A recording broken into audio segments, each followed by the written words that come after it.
Javier, muchas gracias. Buenas noches para todos.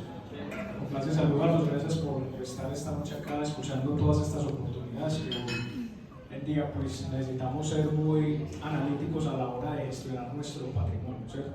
Y para eso es importante entender cuál es el contexto macroeconómico actual, ¿cierto? Porque en base a eso, a la coyuntura que hay actualmente, es que debemos sacar unos criterios que nos permitan tomar decisiones acertadas. Entonces, para darle una mirada muy breve al panorama actual, hay varios factores que en este momento crean una alta incertidumbre en los mercados a nivel mundial. Entre ellos está la amenaza del ciclo económico. Obviamente, el ciclo de la deuda tiene unos periodos de alza y otros de baja. Entonces, estamos, digamos, en un momento en el que ese ciclo representa una amenaza para la economía mundial, ¿cierto? Incertidumbre geopolítica, sabemos la situación que hay, por ejemplo, de guerra entre Rusia y Ucrania, que afecta no solamente a Europa, sino al mundo entero, por las cadenas de abastecimiento. El cambio climático, casi todos sabemos acá la importancia de la gestión de los riesgos del cambio climático, porque tiene en jaque a la humanidad. Y la transición energética, ya vimos cómo han salido afectados muchos países europeos del desabastecimiento de gas que les suministraba Rusia. Entonces, son variables que afectan el panorama de riesgos a la hora de invertir. Entonces, como lo dice Ray Dalio, ¿no? de los hedge funds más grandes del mundo, hay que diversificar. Él lo llama el santo grial de la inversión, diversificar. Entonces, para poder diversificar, hay que analizar cuál es el panorama, ¿cierto? Entonces, para lo que le mencionaba, entre más rojo esté, mayor riesgo representa ese país, de acuerdo a las variables que le mencionaba. Y entre más cercano al verde claro esté, menor riesgo representa para los inversionistas y para hacer negocios, ¿sí? Entonces aquí vemos, centrémonos en dos países, Colombia y Estados Unidos. Colombia tiene en este momento un nivel de riesgo medio, ¿cierto? Mientras que Estados Unidos tiene un nivel de riesgo bajo. Si nos fijamos en Latinoamérica, hay tres países que están en rojo: Venezuela, Argentina y Bolivia. ¿Por qué? Porque la coyuntura, los indicadores que les mencionaba, el riesgo geopolítico, el riesgo crediticio, la devaluación de la moneda, han puesto en jaque esas economías. Entonces, para que le demos una mirada más detallada a Estados Unidos y Colombia, estos son 5 indicadores de evaluación del nivel de riesgo de esos países. Sobre 100, tiene 85 en índice de oportunidad de exportación, 78 sobre 100 en oportunidades de inversión, riesgo político medio, 17 sobre 100, bajo riesgo crediticio medio, 18 sobre 100, tiene un gran poder de control monetario, riesgo de cambio climático, 42 sobre 100, transición de energía promedio, 58 sobre 100. Si lo contrastamos con Colombia, nos encontramos con que Colombia sale más desfavorecido en varios indicadores, entre ellos las oportunidades de exportación, de inversión. El riesgo político es mucho más alto, 50 sobre 100. El riesgo crediticio medio, ya sabemos que a raíz de la pandemia en Colombia aumentó el déficit fiscal, es decir, la diferencia entre los ingresos y los gastos del Estado, de un 3 a un 8%. Entonces hay un riesgo de impago de deuda que está ahí latente. Riesgo de cambio climático, 63 sobre 100. Y transición de energía promedio, 71 sobre 100. Entonces esto para llegar a una conclusión básica, y es que a raíz de todas estas amenazas debemos analizar cómo proteger el patrimonio, y no solamente de esos factores, sino también de la tasa de cambio, que es otra variable a tener en cuenta a la hora de saber qué valor tiene nuestro patrimonio.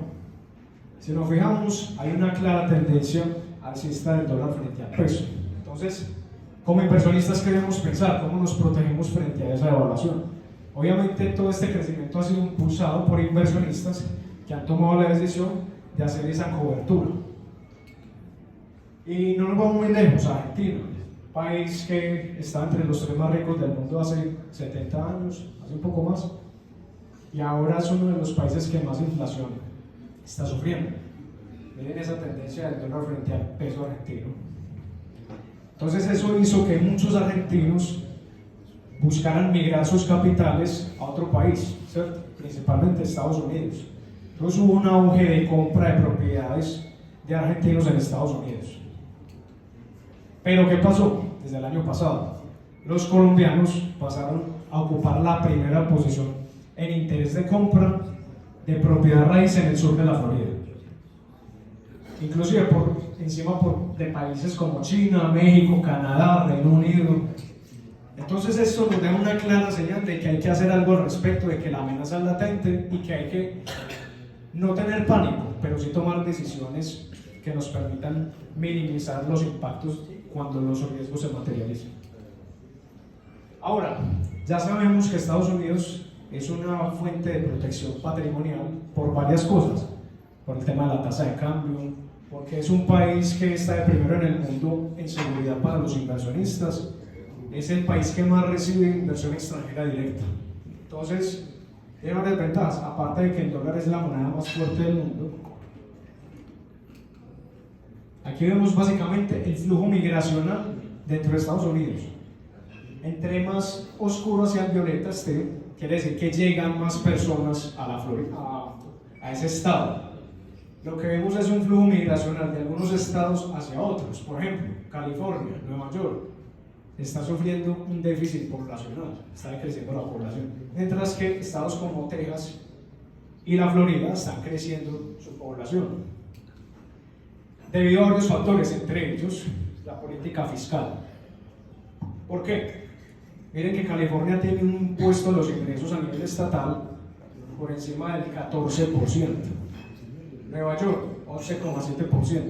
Pero hay 8 estados que no han grabado a las personas con este ingreso. La Florida tiene un 0% de impuesto al ingreso. Entonces, ahí vamos viendo cómo se configura este mapa de oportunidades en Estados Unidos, cuáles estados pueden tener mayor demanda y potencial de valorización. Ahora, ¿qué se ve en el mercado de las inversiones? Rentabilidades promedio de 5, 8, 10% anual, 12 hasta 15% encuentra uno buscando bien. En estas son diferentes alternativas de inversión que hay en el mercado, en Estados Unidos, propiedad raíz, cajeros automáticos, franquicias, etc. Pero queremos mostrarle una alternativa que nos va a permitir maximizar la rentabilidad en dólares, en propiedad raíz, en Estados Unidos. ¿Qué tiene especial esta localidad de la Florida? Está al sur de la Florida, aquí está Miami, y aquí está Cape Coral. El año pasado fue una ciudad muy mencionada por el huracán que pasó en octubre, el huracán Ian, y dejó muchos destrozos en la infraestructura, en las viviendas, y en este momento hay una demanda estimulada porque muchas personas perdieron más del 50% de su propiedad. Cuando esto pasa, las aseguradoras le financian entre el 80 y el 90% del valor total de la casa. Entonces, ¿qué está pasando? Muchos van a comprar una casa nueva porque vivían ahí, ¿no es cierto? Pero además de eso, va a haber una demanda por el flujo migracional.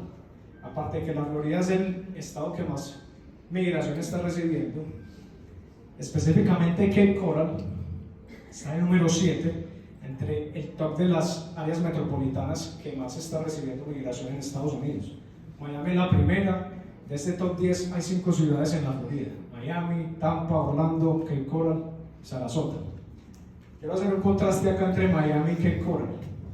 Miami recibe 8.300 en los últimos 3 meses, Cape Coral 4.500. En proporción a la población de cada ciudad, Cape Coral está recibiendo más del 2% de población en los últimos 3 meses. Mientras que Miami es una ciudad de más población, entonces el porcentaje es mucho menor al 1%. Entonces hay un gran déficit de vivienda versus la demanda que está teniendo Cape Coral. Entonces el potencial de valorización ahí es más acelerado. Este es el tipo de vivienda que hay en Cape Coral. Es la ciudad del mundo con más canales de agua. Es muy fácil ver personas que tienen un bote en la salida de sus casas y transitan por toda la ciudad sin ningún problema. Entonces, ¿cuál es el modelo de negocio que queremos que conozcan hoy? Hay un modelo de vivienda que es típico de Cape Coral y que un constructor que se llama Sole Homes desarrolla, tiene muchos años desarrollando este tipo de vivienda, tiene diferentes modelos. Entonces, ¿qué les quiero mostrar? El modelo de negocio consiste en lo siguiente: comprar un lote en Cape Coral, que sería a nombre del inversionista, es decir, el inversionista es dueño del lote, aporta también los soft costs del proyecto, que los soft costs son los costos indirectos, permisos, planos, procesos contables, etcétera, abogados, contratos, y los hard costs los financia el constructor a través de un apalancamiento bancario. ¿Sí? Toma un crédito constructor y hay una característica de este crédito, y es que el banco le va a desembolsar al constructor lo que se ha ejecutado del proyecto, que hasta ese momento sería el costo de la tierra y los soft costs. ¿Qué quiere decir esto? Que al cabo de aproximadamente 4 meses el inversionista podría tener de vuelta su capital. Ahora, ¿cuáles son las ganancias de esto? Cuando se venda la casa, después de sacar todos los costos, queda una utilidad. Esa utilidad se distribuye entre el inversionista y el constructor. ¿Qué parte le corresponde al inversionista? El 20%.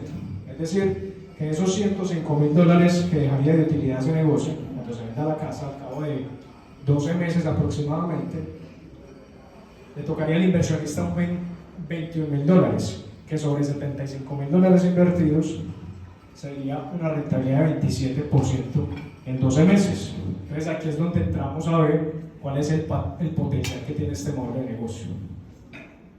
Ahora, puede ser mejor, ya es muy bueno, pero puede ser mejor. ¿Cómo lo hacemos mejor? Como en 4 meses contamos con liquidez, esa liquidez la podemos utilizar para iniciar un nuevo proyecto. Si se inicia un nuevo proyecto, en 4 meses sucede lo mismo, vuelve la liquidez otra vez. En el mes 8 podemos hacer lo mismo otra vez, y hacemos lo mismo durante todo el primer año. Entonces vamos a iniciar 4 proyectos con la inversión de uno, ¿cierto? Gracias a esta estrategia de financiación que tiene el constructor. ¿Qué pasa? Al mes 12, cuando ellos empiecen a vender las viviendas, empezamos a recibir el retorno de esa inversión de esta manera.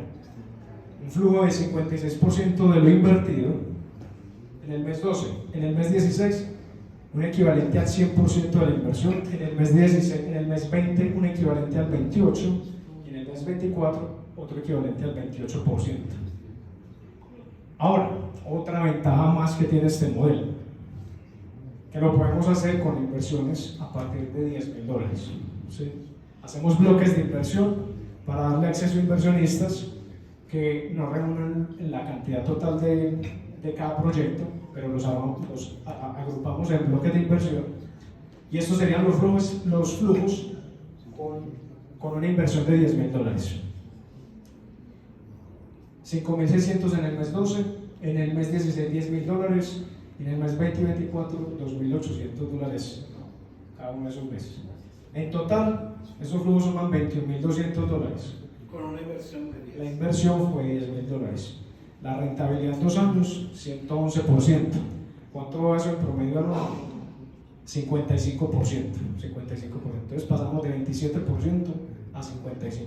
Entonces, así de esta manera es como maximizamos el potencial de rentabilidad de este modelo de negocio. Eso era lo que quería comentarles hoy. Agradezco, Javier. Y Bueno, estamos pues, atentos para aclarar cualquier duda.